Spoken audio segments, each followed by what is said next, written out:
Hey everyone, welcome to my YouTube channel and अब मैं history class 7 का series start कर रही हूँ, जिसमें हम लाइन बाय लाइन बुक के लाइन बाय लाइन पढ़ेंगे इजी वे में, और जो इम्पोर्टेंट है उसको नोट्स बनाते चलेंगे। तो आप लोग देखते रहिए और जो इम्पोर्टेंट लगे उसको नोट्स बनाते रहिएगा, ठीक है।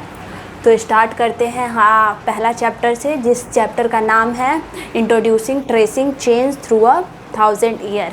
मतलब कि क्या है, इसका मतलब है कि इस 1000 सालों में हमारे इंडियन सब कॉन्टिनेंट में क्या चेंज आए, तो हम उसके बारे में पढ़ेंगे, ठीक है।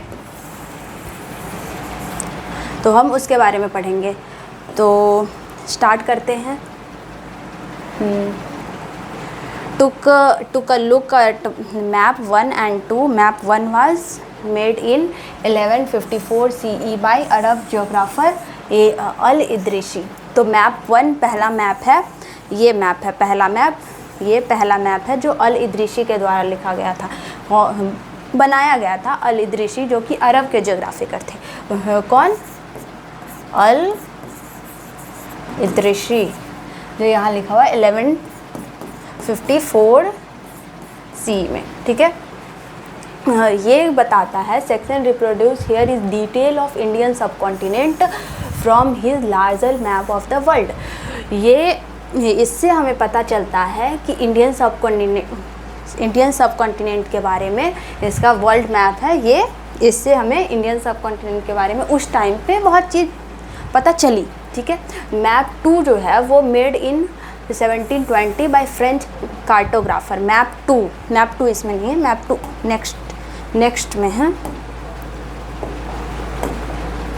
नेक्स्ट पेज पे ये मैप 2 है। ये मैप 2 जो 1720 में बनाया गया था फ्रेंच कार्टोग्राफर के द्वारा। कार्टोग्राफर क्या होता है? तो जो मैप बनाता है, क्या है? Cartographer, a person who makes maps. इसमें इंडियन सब कॉन्टिनेंट का कितने अच्छे से दे रखा है, क्योंकि ये 600 साल बाद बना था ये मैप।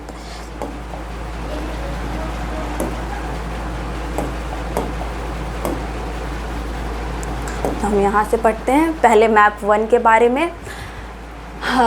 दोनों मैप एक दूसरे से बहुत डिफरेंट हैं, तो they are of the same area. दोनों सेम ही एरिया के हैं, इंडियन सब कॉन्टिनेंट के ही है, लेकिन दोनों में बहुत डिफरेंस है। ये मैप देखो और वो मैप जो मैप 2 मैंने दिखाया उसमें बहुत सारे डिफरेंसेस थे।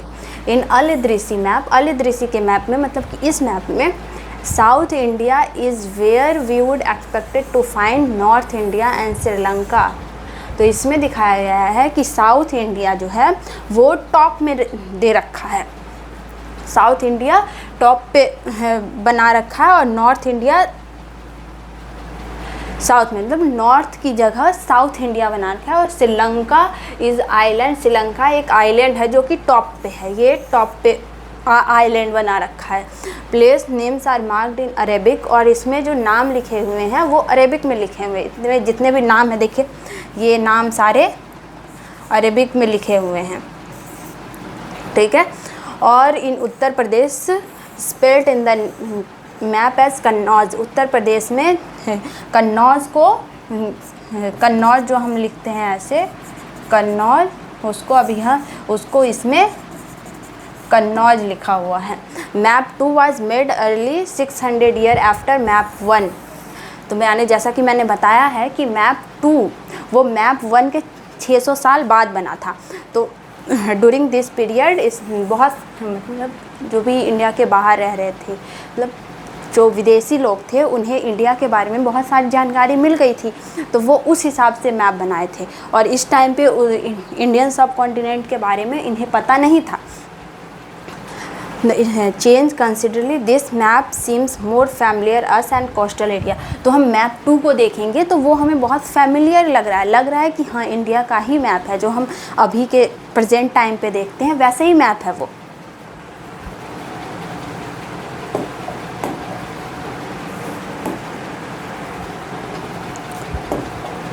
वैसे ही coastal areas in particular surprisingly detail. This map was used by European sailor and merchant on their voice. तो इस मैप में एक्यूरेट दे रखा है कि किधर कोस्टल एरियाज़ है, डिटेल में बना रखा है ये मैप, ठीक है। इस मैप का यूज़ करके जितने भी यूरोपियन सेलर्स थे एंड मर्चेंट थे वो इंडिया में आए थे, ठीक। 18th century atlas Norway of 18th century में आए थे, ठीक है, इस मैप का यूज़ करके। Equally important is the fact that science of cartography difference in 2 periods, दोनों पीरियड, मतलब ऐसा मैप को देख के हमें पता चल रहा है ना कि हाँ उस टाइम पे मैप कैसे बनाया जाता था, उस टाइम के कैर्टोग्राफर कैसे थे और इस पीरियड में कैर्टोग्राफर कैसे थे। कैर्टोग्राफर का मतलब तो पता है ना, इसमें वैसे भी मैं बता रखी हूँ कि जो पर्सन मैप बनाता है उसको कैर्टोग्राफर बोलते हैं। Different in 2 period, when historian read document map and text from past they have to sense to different historical background context in which information about the past was produced. जब historians document, मतलब जो आज के historians हैं वो document पढ़ते हैं, map देखते हैं, तो हमें पास्ट के बारे में पता चलता है, ठीक है, कि पास्ट में कैसा था, उनका रहन सहन कैसा था। जैसे इसमें हम देखें कि 1154 CE में मैपिंग कैसे होती थी और फिर 1700 में कैसे मैपिंग हो रही है, तो हमें ये सब देख के पता चलता है कि पास्ट में लोग कैसे रहते थे। New and old terminology, if the context in which information is produced change with time, what about language and meaning, historical record exist in a variety of language which have change considerably over the years. जैसे जैसे year बढ़ता गया, over the year different language बोले जाने लगे। पहले different language, historical record में बहुत सारे लैंग्वेज लिखे हुए हैं, तो ओवर द पीरियड बहुत सारे लैंग्वेज चेंज होते चले गए। Medieval Persian for example different from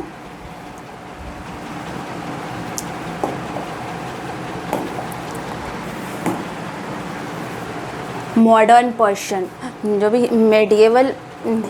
medieval time पे जो पर्शियन लैंग्वेज बोली जाती थी वो मॉडर्न पर्शियन लैंग्वेज से डिफरेंट थी। Difference is not just with regard to grammar and vocabulary.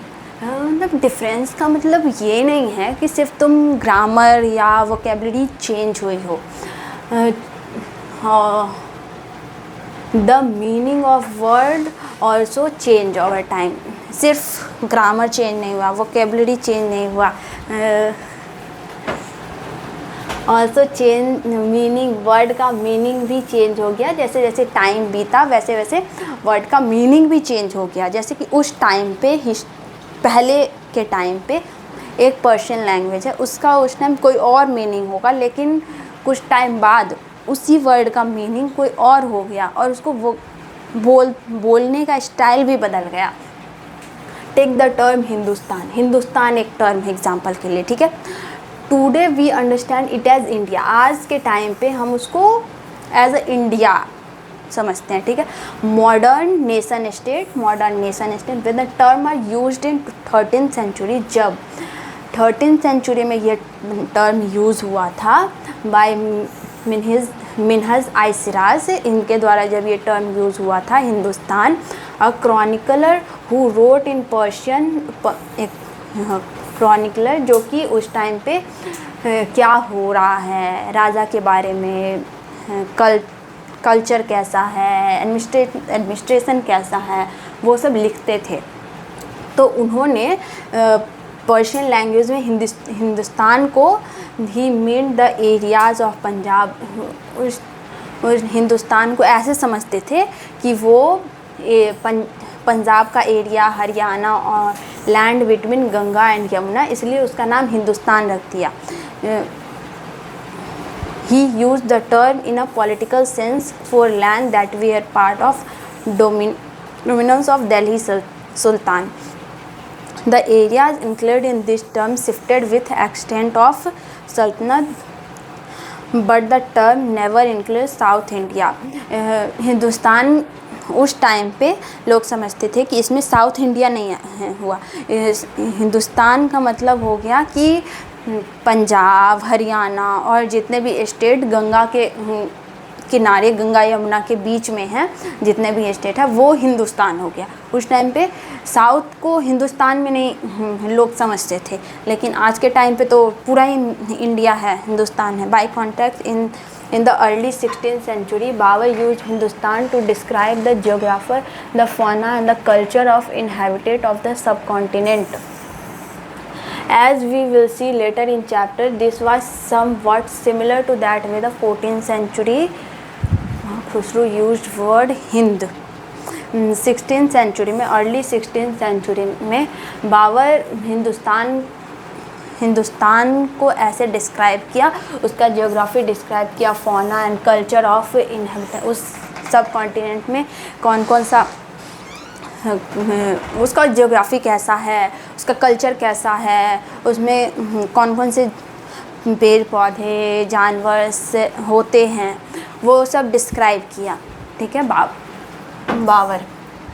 As we will see later in chapter, बाद में हम देखेंगे, this was somewhat similar to that way the 14th century में poet Amir Khusrau ने word Hind use किया था। अमीर खुसरो जो थे उन्होंने वर्ड हिंद का यूज़ किया था। While the end of geographical and cultural India did exist, term Hindustan did not carry the political and national meaning which associate with it today. आज के दिन में इंडिया और हिंदुस्तान कोई पॉलिटिकल और नेशनल मीनिंग नहीं है, वो कोई ये मतलब नहीं निकलता हिंदुस्तान और इंडिया का कि वो सिर्फ इस स्टेट को मिला के एक हिंदुस्तान है। जैसे पहले हिंदुस्तान था कि गंगा और यमुना के बीच का जितने भी क्षेत्र थे, पंजाब हरियाणा जितने भी क्षेत्र थे, उनको मिलाकर एक हिंदुस्तान है। बट आज के टाइम पे तो ये नहीं है। Can you think of any other word whose meaning change in different context? कोई और वर्ड तुम सोच सकते हो क्या जिसका मीनिंग पहले कुछ और था लेकिन अब कुछ और है? Historian today have to carefully about the term they use because they mean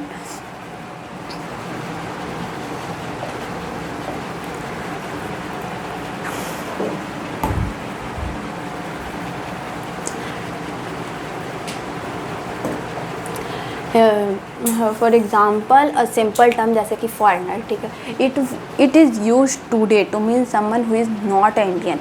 आज के टाइम पे हम देखते हैं कि जो इंडियन नहीं है वो फॉरेनर हुआ। ठीक है, मेडिएवल पीरियड में फॉरेनर वाज एनी स्ट्रेंजर, कोई भी स्ट्रेंजर हु अपीयर्ड से in a given village, someone who was not a part of that society. कोई भी एक गांव में कोई ऐसा आया जो कि उस गांव का पार्ट नहीं है, उस सोसाइटी का पार्ट नहीं है, तो उसको वो लोग फॉरेनर बोल देते थे।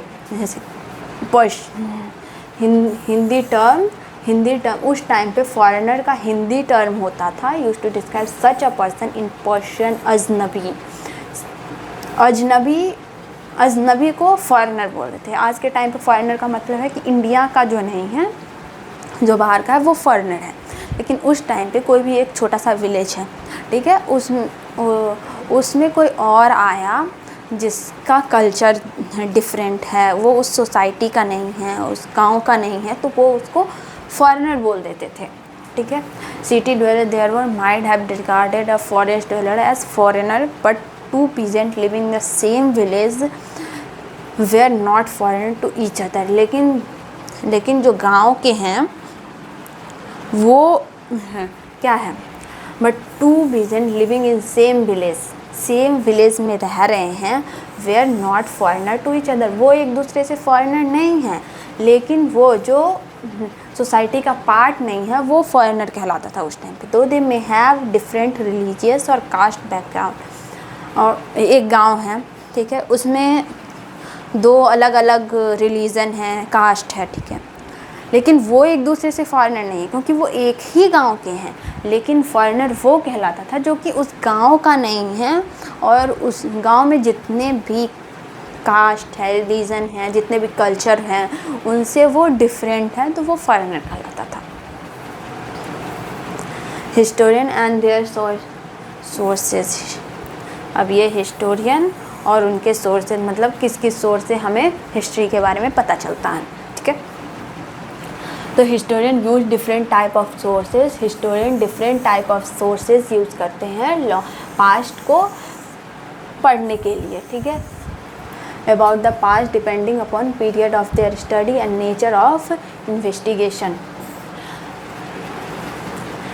मतलब पीरियड ऑफ टाइम में क्या क्या चेंज हुआ उसके बारे में पढ़ने के लिए डिफरेंट टाइप ऑफ सोर्सेज का यूज़ करते हैं। Last year for example you read about ruler of Gupta dynasty, जैसे कि गुप्ता डायनेस्टी के बारे में हमने लास्ट ईयर पढ़ा था। And Harshvardhan, in this book, इस बुक में हम 700 से 7 मतलब क्लास 6 की बुक में हम गुप्ता डायनेस्टी पढ़ते हैं और हर्षवर्धन का पढ़ते हैं, ठीक है। अगर आप लोगों ने क्लास 6 का बुक पढ़ा होगा तो उसमें देखा होगा कि गुप्ता डायनेस्टी और हर्षवर्धन डायनेस्टी के बारे में।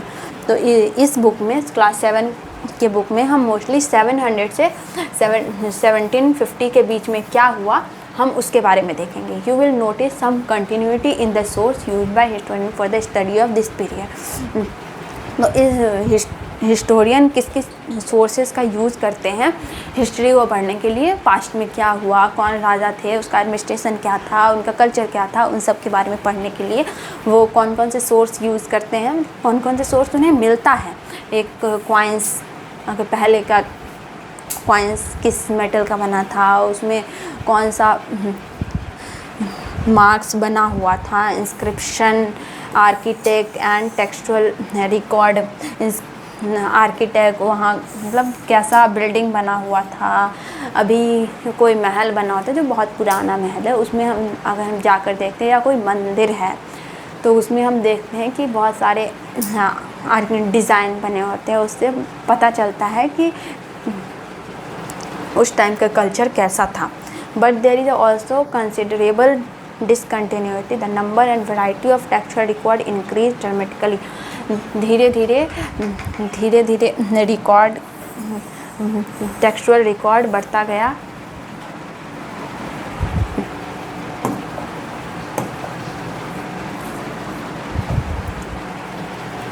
They slowly displace other type of available information, though this period paper gradually become cheaper.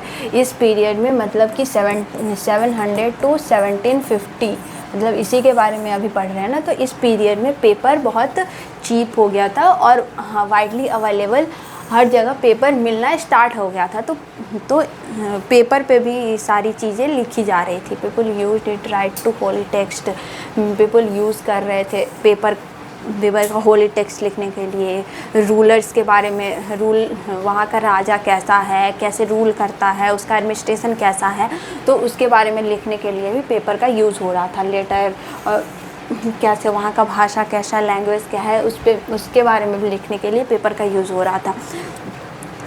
Judicial record, जितने भी judicial record, register, account, taxes सारे पेपर पे लिखा रहे थे। Manuscript were collect by wealthy people, ruler, monasteries and the temple. Manuscript collect होता है, manuscript का मतलब होता है कि पेपर पे हैंड रिटन जितने भी चीज़ थे वो लिखे हुए थे। वो कहाँ मिलते हैं अभी, जो कि बहुत अमीर लोग हैं आज के दिन में, जो बहुत अमीर मतलब जो राजा के ज़माने के हैं, राजा के हायरार्कीज़ हैं, उनके घरों पे मिलता है, टेम्पल्स में मिलते हैं। दे वेयर प्लेस्ड इन लाइब्रेरी, या कुछ लाइब्रेरी में होते हैं।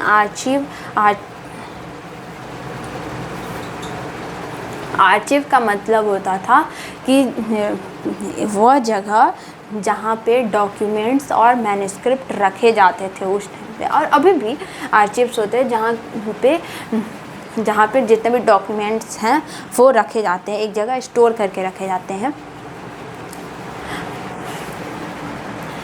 There was value of paper, there was no printing press in those day. उस टाइम पे प्रिंटिंग प्रेस नहीं होता था, सो लोग खुद ही, सो स्क्राइब्स कॉपीड मैन्युस्क्रिप्ट, वो मैन्युस्क्रिप्ट का कॉपी करते थे।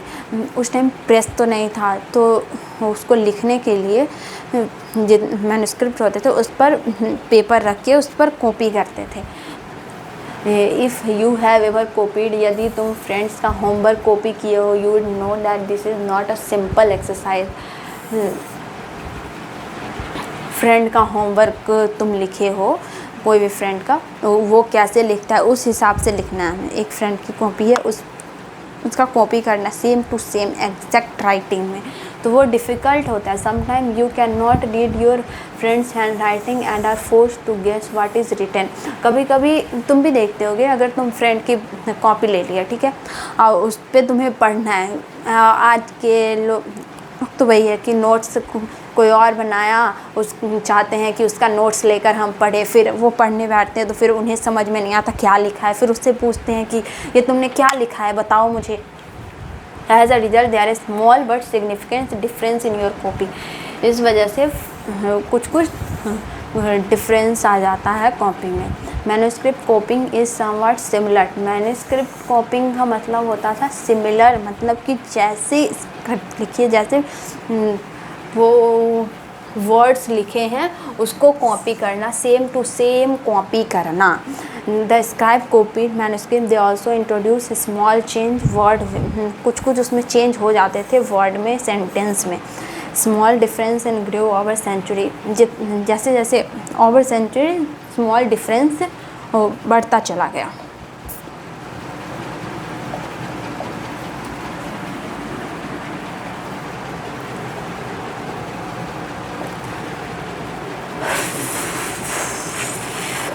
There is a serious problem because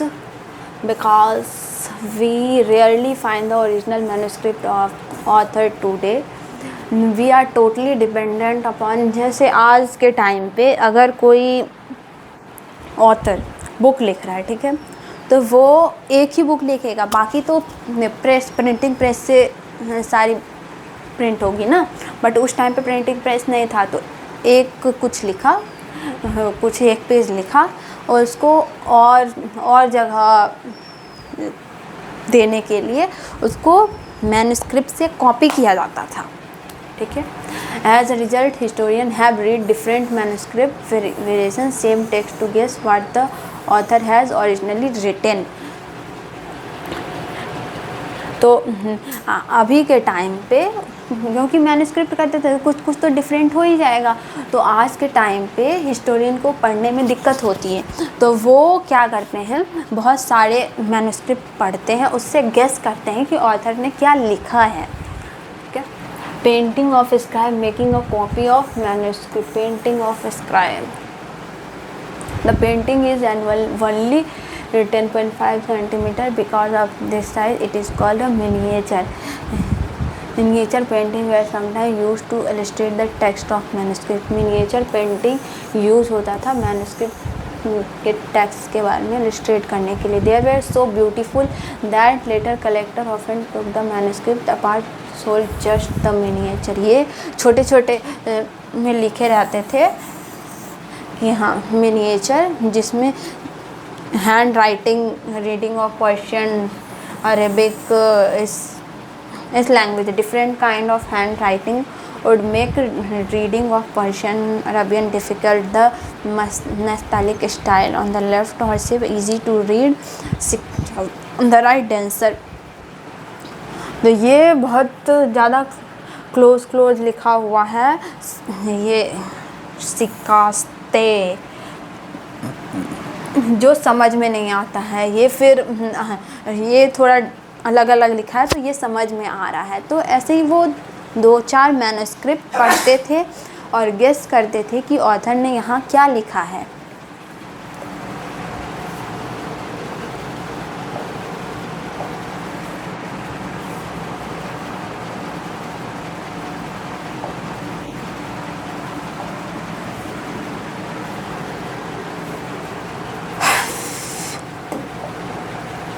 One occasion, author revised their chronicle at different time. The 14th century chronicler Ziauddin Barani wrote his chronicle first in 1350, another version 2 years later.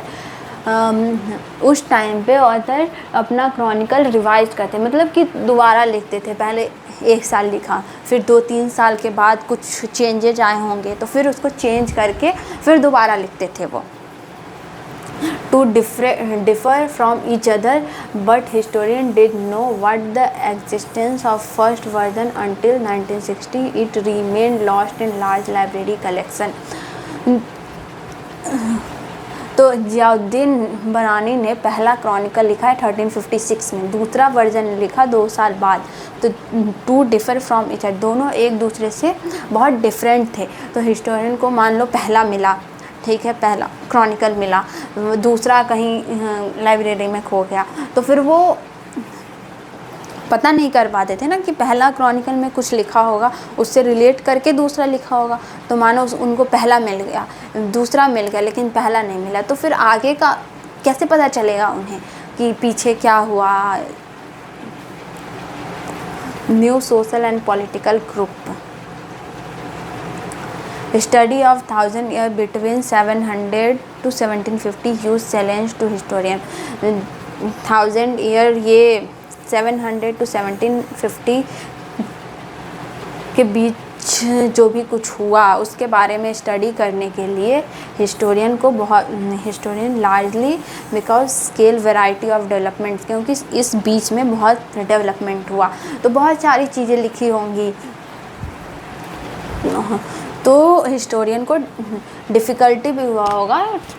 Technology made their appearance like Persian, different kind of handwriting could make the reading of Persian Arabic difficult. The Nastaliq style जो cursive में होता था, जो कि easy to read था। Shikasta is denser and more difficult, Shikasta जो handwriting था वो डेंसर और मोर डिफ़िकल्ट था। रेशनलाइज 2023-2024 इंट्रोडक्शन का wheel in irrigation, spinning wheel in weaving and firearm in combat.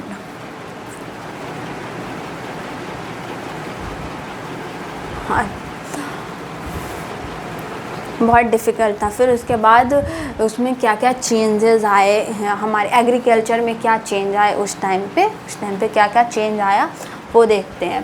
पहला व्हील इन इरिगेशन,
या तो हम स्टार्ट करते हैं।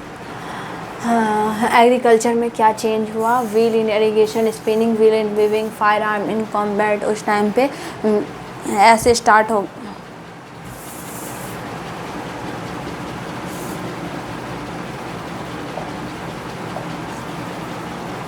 ये व्हील इन इरिगेशन स्टार्ट हो गया था।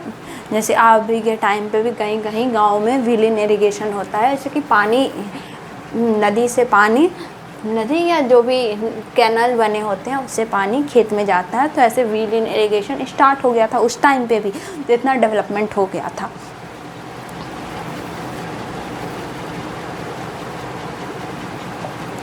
हाँ, तो हम देख रहे हैं उस टाइम पे ये स्टार्ट हो गया था wheel in irrigation, spinning wheel in weaving, बुनने के लिए स्पाइनिंग व्हील स्टार्ट हो गया था, फायर आर्म स्टार्ट हो गया था उस टाइम पे। New food and beverage arrive in सब कॉन्टिनेंट में न्यू फूड या ड्रिंक्स ये सब आ गया था, जैसे कि potato, corn, chilli, tea and coffee, ये सब ग्रो करना स्टार्ट हो गया था उस टाइम पे। Remember that all this innovation, new technology and crop came along with people who brought other ideas with them as well. जितने भी इनोवेशन थे, न्यू टेक्नोलॉजी थी, क्रॉप्स थे, वो लोग, देखो लोग बाहर से आ रहे हैं, फॉरेनर है, ठीक है, तो वो अपने साथ ये इन सब की आइडियाज़ भी लेकर आ रहे हैं, क्योंकि हर चीज़ यहाँ नहीं होती, जैसे पोटैटो, कॉर्न, चिली, ये सब इंडिया में नहीं होता था। ये बाहर से आए लोग, तो वो कैसे उगाते हैं उन्हें पता था, तो वो ये सब उगाना स्टार्ट कर दिए ना, और यहाँ के लोगों को बताया कि हाँ ये चीज़ें हम ग्रो कर सकते हैं। As a result this was period of economic, political, social, cultural change. इससे इकोनॉमिक में भी चेंज आया, पॉलिटिकल में भी चेंज आया, सोशल और कल्चरल चेंज भी स्टार्ट हो गए। They are also period of great mobility. इस टाइम पे 700 to 1750 तक के टाइम पे ग्रेट मोबिलिटी था। लोग अपॉर्चुनिटी की सर्च में, जैसे या तो खाने की सर्च में या कोई काम खोजने के में, ऐसे अपॉर्चुनिटी की सर्च में लॉन्ग डिस्टेंस ट्रैवल करते थे। Group of people travel long distance in search of opportunity. The sub continent held immense wealth and possibilities people to carve a fortune. One group of people who become important in this period were Rajput. एक group of people जो बहुत important था वो था Rajput. Name drive from, कहाँ से आया, राजपुत्र से आया, जो कि रूलर का बेटा होता था, वहाँ से ये वर्ड आया Rajput. Between the 18th and 14th century, 18 और 14th सेंचुरी के बीच में term applied more generally to group of warriors. 8th और 14th सेंचुरी के बीच में राजपूत का मतलब हो गया कि जो क्षत्रिय हो, जो लड़ाई कर, मतलब जो युद्ध में जाता हो, जितने भी आर्मी हो,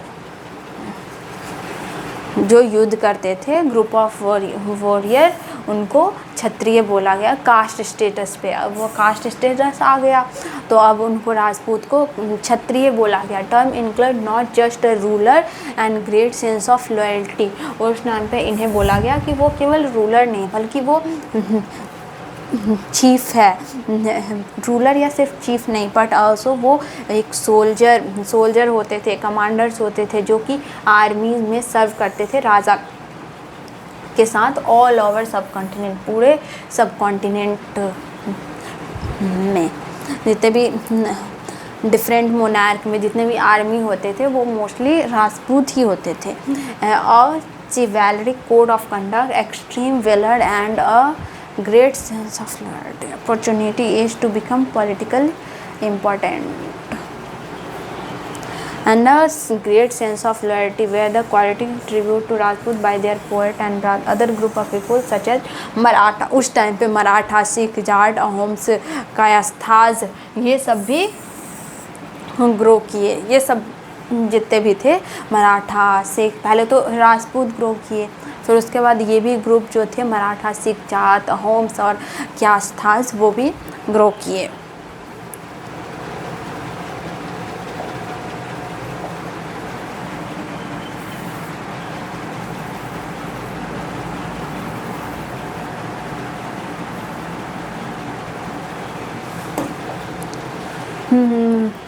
Throughout this period were gradual clear of forest and extension of agriculture. यह वो पीरियड था जब जंगलों को काटा गया। क्यों? तो एग्रीकल्चर बढ़ाने के लिए जंगलों को काटा गया धीरे धीरे। चेंज फास्टर, ये बहुत जल्दी फास्ट चेंज हुआ, more complete in some areas than in other, change in their habitat में चेंज हुआ, टू माइग्रेट मेनी फॉरेस्ट वेलवर टू माइग्रेट, जो भी जंगल में रहते थे वो वहाँ से माइग्रेट करके ऐसे जगह पे गए जहाँ पे खेती होना पॉसिबल था। Other started tilling the land and become peasant, कुछ थे जो लैंड पर खेती करना स्टार्ट कर दिए, वो पीजेंट बन गए, मतलब किसान बन गए। New peasant group gradually began to be influenced by regional market, chief priest, monasteries and temple. New peasant group जो भी, अब वो खेती करना पहले स्टार्ट कर दिए, फिर धीरे धीरे क्या हुआ, कोई मार्केट में जाने लगा, कोई चिफ्टन बन गया, कोई पुजारी बन गया, मोनेस्ट्रीज बन गया। They become part of large complex society, ये लार्ज कॉम्प्लेक्स सोसाइटी का एक पार्ट बन गया ये चीज़। पीजेंट हो गया, जितने भी चीफ्टन, प्रीस्ट और मोनास्ट्रीज थे वो उस ग्रुप का पार्ट बन गया। They required to pay tax and offer goods and service to local lord, यानी कि जो राजा था वहाँ का, मतलब राजा मान सकते हैं, लैंडलॉर्ड मान सकते हैं, जिन्होंने सबको ज़मीन दी है खेती करने के लिए, वो वहाँ अब क्या टैक्स पे करवाने लगे, ऑफर गुड्स एंड सर्विसेज। पहले पे टैक्स, या तो टैक्स पे करो या फिर गुड्स और सर्विस दो लोकल लॉर्ड को। As a result significant economic and social different among, इससे धीरे धीरे क्या हुआ, पीजेंट का मतलब किसान का सोशल और इकोनॉमिक था वो धीरे धीरे ख़त्म होने लगा, क्योंकि अब सारी चीज़ें वो टैक्स पे करने लग गए, और जितने भी गुड्स और सर्विस थे वो लोकल लॉर्ड्स वो लेने लग गए। Some possess more productive land, other also kept cattle, कुछ लोग जानवर भी रखते थे, जैसे कि गाय भैंस ये सब चीज़ें भी, और घोड़े हाथी ये सब चीज़ें भी रखने लगे। Some combined artisanal work with agriculture activity during season, कुछ हर सेशन में तो खेती नहीं होता था, तो कुछ ऐसा किया कि वो आर्टिस्ट बन गए, कुछ आर्टिस्ट का काम करने लगे। Society become more differentiate, people were group into जाति। अब धीरे धीरे क्या हुआ, वहाँ पहले तो कोई जाति कोई कास्ट सिस्टम नहीं था, लेकिन धीरे धीरे अब जाति स्टार्ट हो गया, सब कास्ट स्टार्ट हो गया, रैंक ऑन देयर बेसिस, उसके बैकग्राउंड और ऑक्यूपेशन के बेसिस पे उसको रैंक देने लग गए, लोगों को रैंक देने लग गए। रैंक कोई फिक्स या परमानेंटली नहीं था, पावर के अकॉर्डिंग वो और कितना रिसोर्सेज है उसके अकॉर्डिंग रैंक मिलता था। द स्टेटस ऑफ, एक जाति का status area to area different था।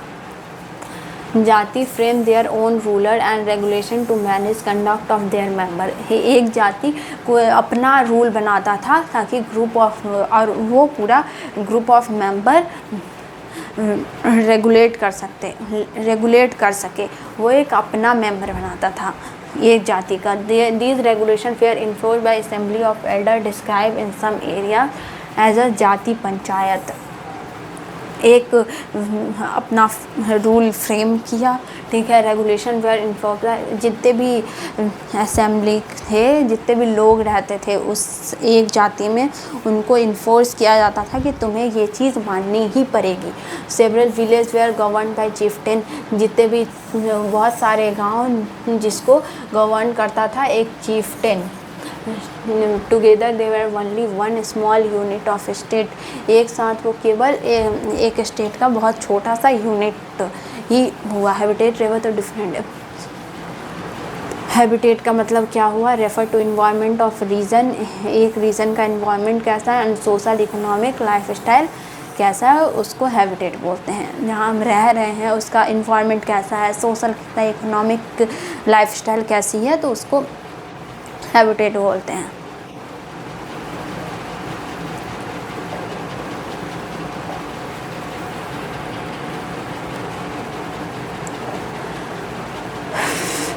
Region and empire, large state like those of Cholas large state जैसे कि चोला चैप्टर 2 में हम पढ़ेंगे, तुगलक चैप्टर 3 में, मुग़ल चैप्टर 4 में, इनकम्पास मेनी रीजन। उन्होंने बहुत सारे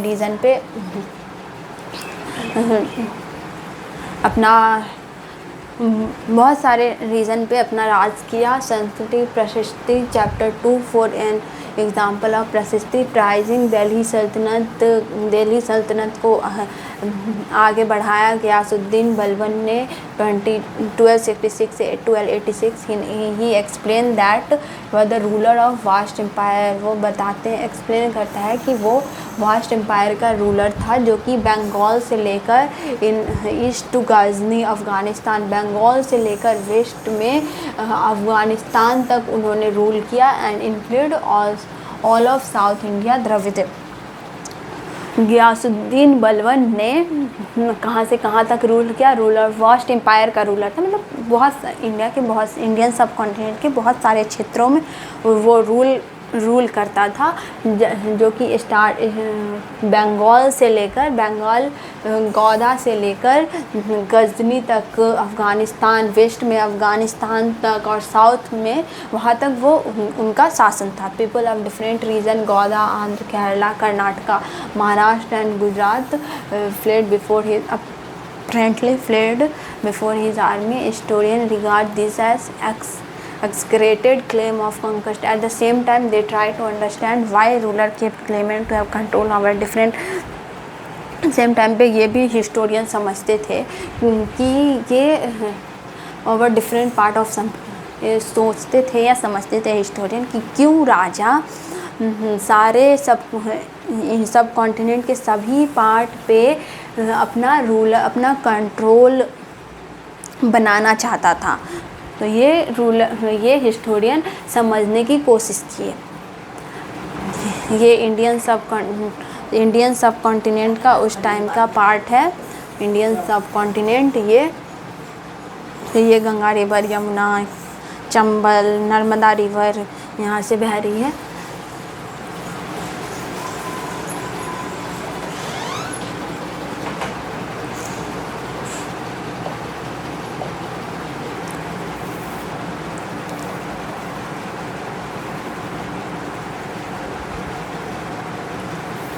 ये सारे जगह है जहाँ पे दिल्ली सल्तनत ने अपना शासन किया था। प्रोविंसेस ऑफ दिल्ली सल्तनत का प्रोविंसेस ड्यूरिंग मोहम्मद तुगलक के राज का रीजन में अकॉर्डिंग टू ये जितने भी हैं, ये हो गया, ये जितने भी क्षेत्र हैं ये दिल्ली सल्तनत के प्रोविंसेस थे मोहम्मद तुगलक के टाइम में। किसके द्वारा ये बताया गया है? तो मसालिक अल अबसरफ फ़ी ममलिक ऑफ सियाबुद्दीन उमारी।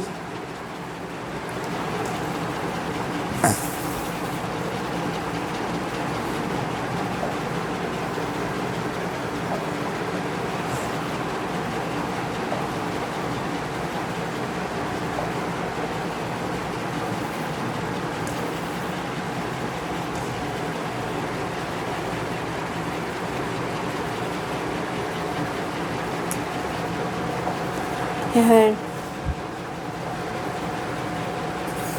1318 में पोएट अमीर खुसरो लिखते हैं कि different language in every region of this land, मतलब इंडियन सब कॉन्टिनेंट में एवरी रीजन में डिफरेंट लैंग्वेज बोले जाते थे।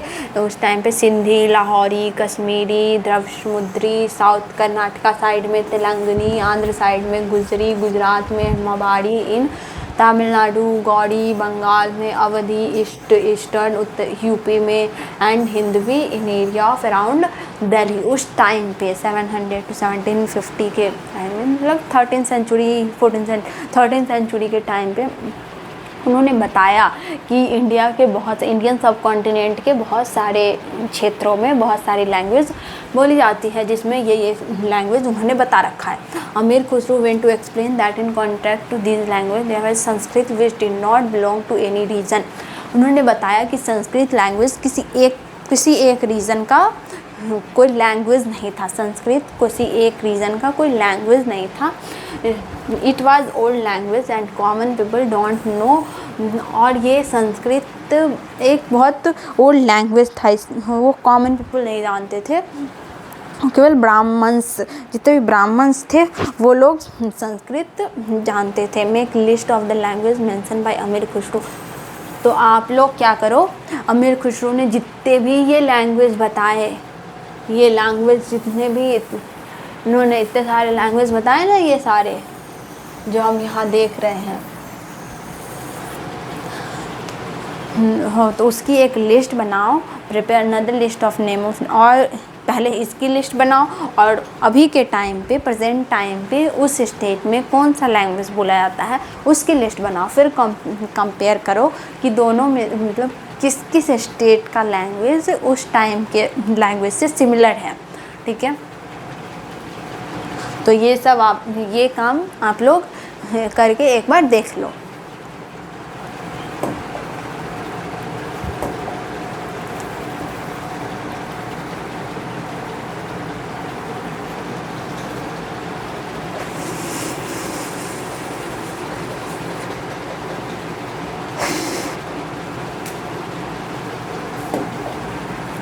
By 700, many regions already possess distinct geographical dimension and their own language and cultural characteristics.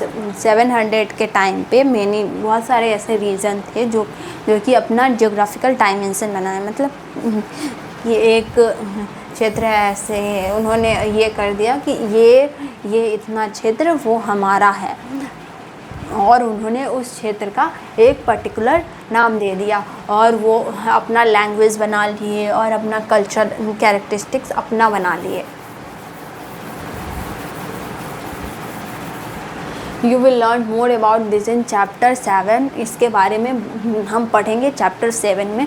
They were also associated with specific ruling dynasty. They were considerably conflict between these state. Occasionally dynasty like dynasty जैसे कि Chola, Khalji, Tughlaq and Mughal were able to build an empire. ये लोग empire बनाए और different diverse reason में, बहुत सारे reason में अपना एम्पायर बनाए। Not all this empire equally stable.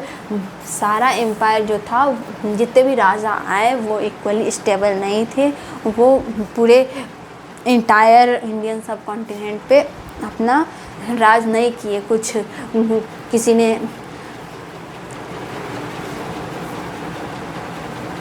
When the Mughal Empire declined in 18th century, it led to re-emergence of regional state, but year of imperial pan-regional rule had altered character of region across most of the subcontinent. Region were left with the legacy of big small state that had ruled over them. This was a brilliant emergence of many distinct shared traditions of government. Blah blah blah. तो आज हम इतना ही देखेंगे, बाकी इसके बारे में इसके next topic old and new religion, ये हम कल स्टार्ट करेंगे। तो आज के लिए इतना ही, तब तक आप इसको एक बार रिवाइज़ कर लेना उसके पहले, और जितने भी इम्पोर्टेंट चीज़ मिले उसका नोट्स बनाते रहना आप लोग। ठीक है, बाय बाय।